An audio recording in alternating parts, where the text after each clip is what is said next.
صل على رسوله الكريم. أما بعد فأعوذ بالله من الشيطان الرجيم. بسم الله الرحمن الرحيم. يا أيها الذين آمنوا قوا أنفسكم وأهليكم نارا وقودها الناس والحجارة. وقال النبي صلى الله عليه وسلم كلكم راع وكلكم مسؤول عن رعيته. صدق الله العظيم وصدق رسوله النبي الكريم.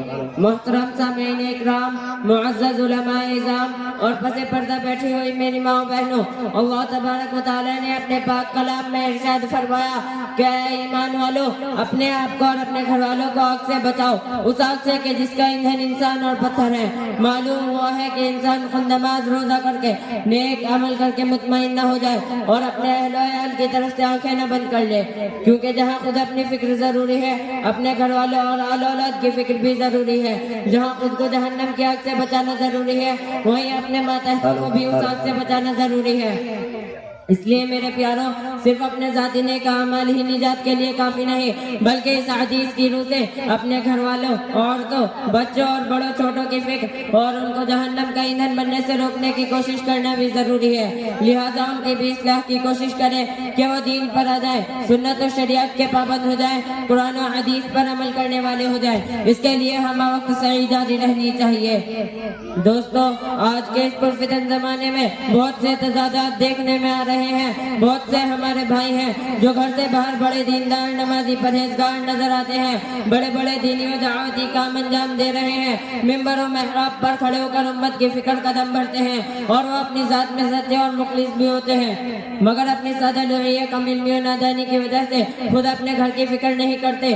بعض ایسے ساتھیوں کے گھر پر جب نظر پڑی تو معاملہ الٹا نظر آیا، عورتوں میں بے پردگی، فیشن پرستی، غیر محرموں کے ساتھ میل ملاپ، بچوں میں ماڈرن کلچر، یہود و نصارہ جیسے بال، ان کے جیسے کپڑے، ان جیسا چال ڈھال، ان کے اسکولوں میں تعلیم و تربیت۔ ہم کو اپنی آنکھوں پر یقین نہ آیا، اس شخص کی زندگی اور اس کے گھر کے ماحول میں زمین و آسمان کا فرق نظر آیا۔ دوستو، ان حالات میں افسوس کے سوا کوئی چارہ نہیں۔